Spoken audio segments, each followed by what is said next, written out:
ಶ್ರಮದಿಂದ ಕಾರ್ಯಕರ್ತರನ್ನ ಸಂಘಟಿಸುವ ಮೂಲಕ ರಾಜ್ಯ ವ್ಯಾಪಿಯಾಗಿ ಕಾಂಗ್ರೆಸ್ ಪಕ್ಷವನ್ನ ಬಲಪಡಿಸುವುದು ಮಾತ್ರವಲ್ಲದೆ ಮುಂದೆ ಬರಲಿರುವ ಪಂಚಾಯತ್, ತಾಲೂಕು, ಜಿಲ್ಲೆ ಮತ್ತು 2023-24ರಲ್ಲಿ ಬರಲಿರುವ ವಿಧಾನಸಭಾ ಚುನಾವಣೆಗಳಲ್ಲಿ ಕಾಂಗ್ರೆಸ್ ಪಕ್ಷ ಮರಳಿ ಅಧಿಕಾರ ಗಳಿಸಲು ಕಾರ್ಯಸೂಚಿ ಕೈಗೊಳ್ಳಲಿದ್ದೇವೆ ಎಂದು ಮಾಜಿ ಸಚಿವ, ಕರ್ನಾಟಕ ಪ್ರದೇಶ ಕಾಂಗ್ರೆಸ್ ಕಾರ್ಯಾಧ್ಯಕ್ಷ ಸತೀಶ್ ಜಾರಕಿಹೊಳಿ ಹೇಳಿದರು. ಅವರು ದಿಢೀರಾಗಿ ಮುಲ್ಕಿ ಬ್ಲಾಕ್ ಕಾಂಗ್ರೆಸ್ ಕಚೇರಿಗೆ ಭೇಟಿ ನೀಡಿ ಮಾಧ್ಯಮದೊಂದಿಗೆ ಮಾತನಾಡಿದರು. ಕೇಂದ್ರ ಮತ್ತು ರಾಜ್ಯದಲ್ಲಿ ಕಾಂಗ್ರೆಸ್ ಪಕ್ಷ ಆಡಳಿತಕ್ಕೆ ಬಂದರೆ ಮಾತ್ರ ಸಾಮಾಜಿಕ ನ್ಯಾಯ ಲಭ್ಯವಾಗುತ್ತೆ. ಬಿಜೆಪಿ ತನ್ನ ಪ್ರಣಾಳಿಕೆಯಲ್ಲಿ ವರ್ಷಕ್ಕೆ 2 ಕೋಟಿ ಉದ್ಯೋಗದ ಭರವಸೆಯನ್ನ ಈಡೇರಿಸಲಾಗದೆ ಸೋತು ಹೋಗಿದೆ. ಅಧಿಕಾರ ಮತ್ತು ಹಣದ ಬಲದಲ್ಲಿ ಉಪಚುನಾವಣೆಯನ್ನ ಗೆದ್ದಿದೆ.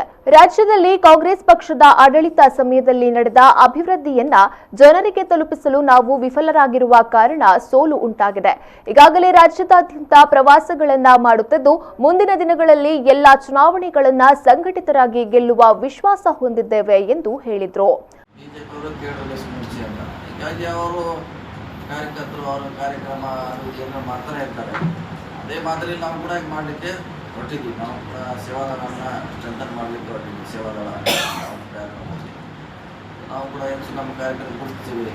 ಅವರಿಗೆ ಶಕ್ತಿ ಕೊಡುವಂಥ ಪ್ರಯತ್ನ ಮಾಡಬೇಕು. ಉಪಚುನಾವಣೆಗಳಿಗೆ ನಿರಂತರ ಸೋಲ್ತಿದೆ, ಇದಕ್ಕೇನು ಕಾರಣ? ಅದು ಸ್ವಾಭಾವಿಕ. ಅಧಿಕಾರಿ ಎಲ್ಲಿರ್ತದೆ ಅಲ್ಲಿ ಉಪಚುನಾವಣೆ ಗೆಲ್ತಾರೆ. ನಾವು ಹಿಂದೆ ಕೂಡ ಗುಂಡ್ಲಪೇಟೆ, ನಂಜನಗೂಡು ನಾವು ಬಂದಿದ್ದೀವಿ.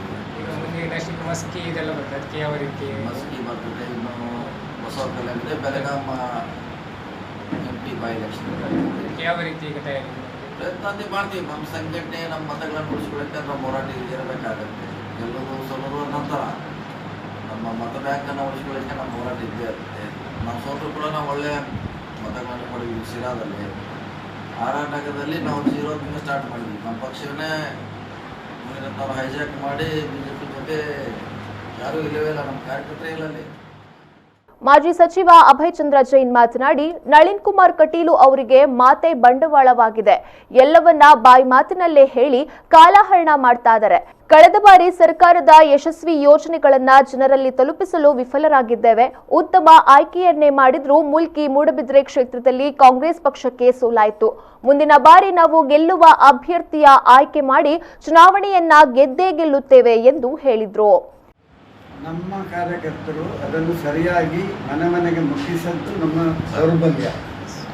ಇವತ್ತು ಕಾಂಗ್ರೆಸ್ ಸರ್ಕಾರ ಮಾಡಿದಷ್ಟು ಒಳ್ಳೆಯ ಕೆಲಸವನ್ನು ಇಷ್ಟರವರೆಗೆ ಭಾರತದ ಇತಿಹಾಸದಲ್ಲಿ ಯಾವ ಪಕ್ಷಕ್ಕೂ ಮಾಡಲಿಕ್ಕೆ ಸಾಧ್ಯ ಆಗಲಿಲ್ಲ. ಇವತ್ತು ಅನ್ನಭಾಗ್ಯ ಇರ್ಬೋದು, ಕ್ಷೀರಭಾಗ್ಯ ಇರ್ಬೋದು, ಶೂಭಾಗ್ಯ ಇರ್ಬೋದು, ರೇಷನ್ ವ್ಯವಸ್ಥೆ ಇರ್ಬೋದು, ಎಲ್ಲ ಕೂಡ ಕಾಂಗ್ರೆಸ್ ಪಕ್ಷದ ಕೆರೆ ತುಂಬಿಸುವಂಥ ಈ ನ್ಯಾಷನಲ್ ಹೈವೇ ಇಷ್ಟು ಒಳ್ಳೆ ರೀತಿಯಲ್ಲಿ ಅಭಿವೃದ್ಧಿಪಡಿಸಿದ್ದು ಎಲ್ಲ ಕಾಂಗ್ರೆಸ್ ಪಕ್ಷ. ಆದರೆ ಅದನ್ನು ಎನ್ಕ್ಯಾಶ್ ಮಾಡೋದ್ರಲ್ಲಿ ನಾವು ಸ್ವಲ್ಪ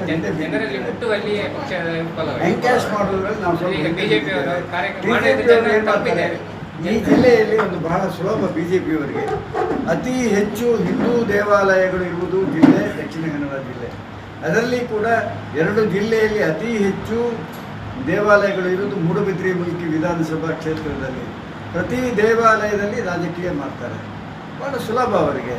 ಬಂದವರನ್ನೆಲ್ಲ ಕಾಂಗ್ರೆಸ್ ಬೆನಿಫಿಷಿಯರ್ಸನ್ನು ಇನ್ನು ಹಿಂದೂ ಅಂತ ಹೇಳಿ ಅವನನ್ನು BJP ಆಗಿ ಕನ್ವರ್ಟ್ ಮಾಡುವಂಥ ಪ್ರಯತ್ನ ಮಾಡ್ತಾರೆ. ಅದರಲ್ಲಿ ಮಾತುಗಾರರು ಇದ್ದಾರೆ. ಹಾಗೆ ಈಗ ನಳಿನ್ ಕುಮಾರ್ ಅವರು ಬರೀ ಮಾತಿನಿಂದಲೇ ಬದುಕುವುದಲ್ವಾ? ಈ ಸಂದರ್ಭ ಕೆಪಿಸಿಸಿ ಕೋಆರ್ಡಿನೇಟರ್ ಎಚ್ ವಸಂತ ಬೆರ್ನಾಡ್, ಜಿಲ್ಲಾ ಮಹಿಳಾ ಕಾಂಗ್ರೆಸ್ ಅಧ್ಯಕ್ಷೆ ಶಾಲೆಟ್ ಪಿಂಟೋ, ಮುಲ್ಕಿ ಬ್ಲಾಕ್ ಕಾಂಗ್ರೆಸ್ ಅಧ್ಯಕ್ಷ ಧನಂಜಯ ಮಟ್ಟು ಹಾಗೂ ಮತ್ತಿತರರು ಉಪಸ್ಥಿತರಿದ್ದರು.